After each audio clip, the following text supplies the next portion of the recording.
I've been using this camera for well over a year now, and it has been a true workhorse in my camera bag. Like, I've been shooting a lot of videos, and if you've been on the channel, you know that I've been shooting the woodworker b-roll, the poker b-roll, the blacksmith b-roll, the drummer b-roll, all on this camera. And I've also done a lot of client work with the Sony A7 III and the Sony A7R III, but both this camera and the Sony A7R III are getting quite old. I think the Sony A7R III is like 2.5 years old and this is like 2 years old.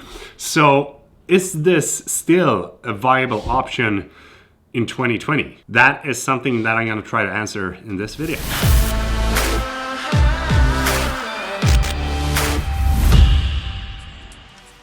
I just want to start out by saying thank you so much to everyone that is watching. You guys rock, and if this is your first time, you might want to consider hitting that subscribe button because, you know, that'd be appreciated. So let's talk about the camera. The Sony A7 III and the Sony A7R III is by far the cameras that I've enjoyed working with the most during my career, which has only been like for 4.5, 5 years, I think, somewhere like that. Yeah. One of the biggest reasons that I enjoy working with these cameras is because they are full frame cameras. And the reason that I like full frame cameras more than APS-C or Micro Four Thirds is mainly because you get the best of two worlds. For example, if I'm shooting a video on this camera, then I can shoot in full frame mode, or I can jump up to Super 35 mode, which gives me a like APS-C crop without having to have an APS-C camera. And in my opinion, I do think that full frame does give your videos and photos a better look than APS-C cameras or Micro Four Thirds. But I guess that's a matter of taste, but it's just like, it's my personal preference. When it comes to the size and ergonomics and weight of this thing, I do know that there's a lot of people on that web that is talking about how they don't like the form factor of the A7 cameras and how they don't like the ergonomics, or that it's too small, it doesn't feel good in your hand, stuff like that.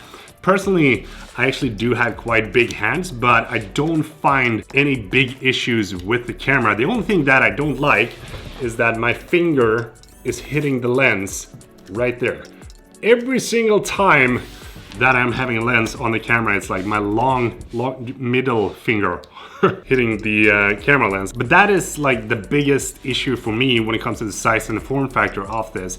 And I have tried the Canon EOS R and the Sony A7R IV. I haven't gotten my hands on the Nikon Z series yet, but I gotta say, those have way better ergonomics and the grip is way more improved on the Sony A7R Mark IV. So I really do hope that that kind of body is what Sony will make for the Sony A7 Mark IV as well. When it comes to the versatility of the camera, that is where I think that this camera is really shining through, especially when you consider that it is a full frame camera with 4K recording. It has 120 frames per second, 1080 recording. It has Super 35 mode. You can take some dope photos. It has great low light performance. I mean, like, I'm using ISO 6400 or even 12,800 at times, and it still looks good. But what it doesn't have is an unlimited recording time, and that is something that I didn't think was going to be an issue at first. But when I was starting to do more YouTube videos, then I realized that,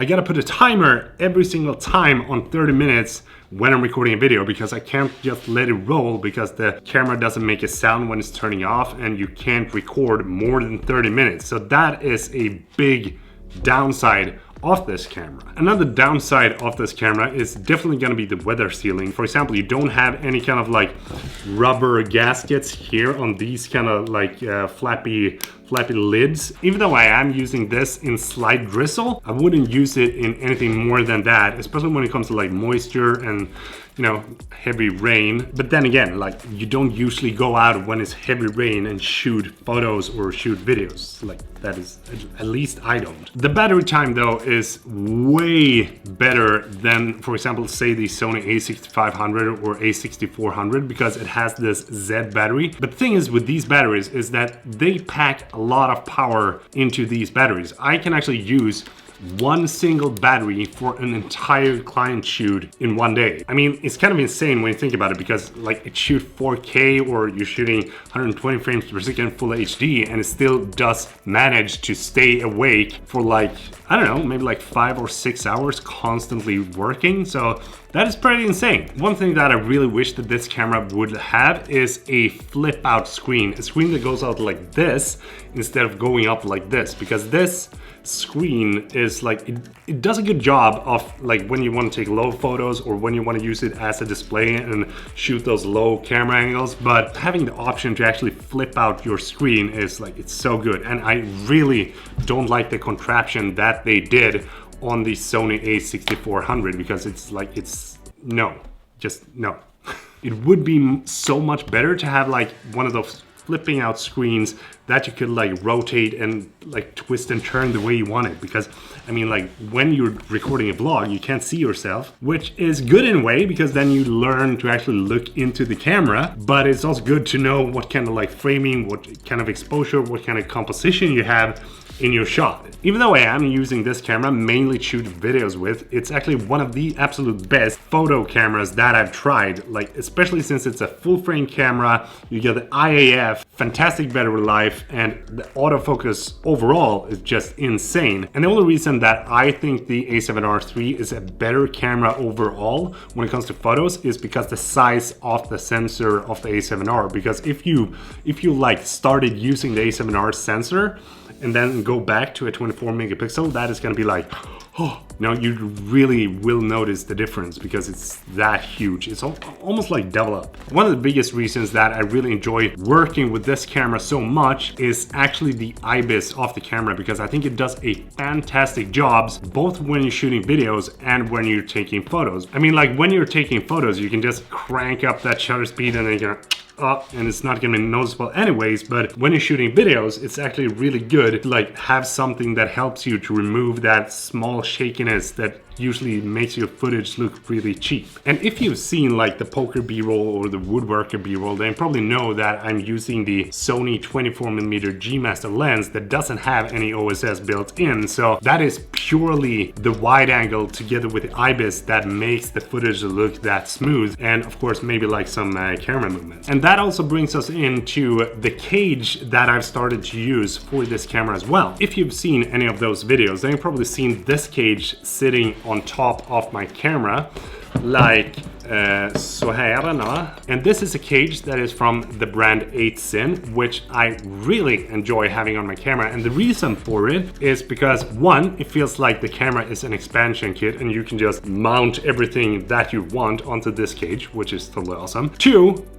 it will give you way smoother footage because instead of holding like this, I'm now holding like this. So it basically gives me like a steering wheel that I can move back and forth instead of holding like this and not being able to control the, what is this called? Like the X-axis, some axis, the rotational axis. I really enjoy having the extra grip here on this side as well. The only downside that I found with this cage is that this part should have been like cut like right here, because now it actually cuts into my hand and it feels like, you know, you're sitting there and you're like, oh yeah. So if that wouldn't be there, it would probably be like the most perfect cage that you can buy for the A7 III. So with that said, would I actually buy this camera in 2020? Well, if I were to buy my very first full frame camera today and it had 4K video recording, it had 120 frames per second in full HD, and it was a full frame camera and you can take some really good photos with it and everything for a really good price. And I do know that the A7 Mark IV and A7S Mark III is probably gonna come out sometime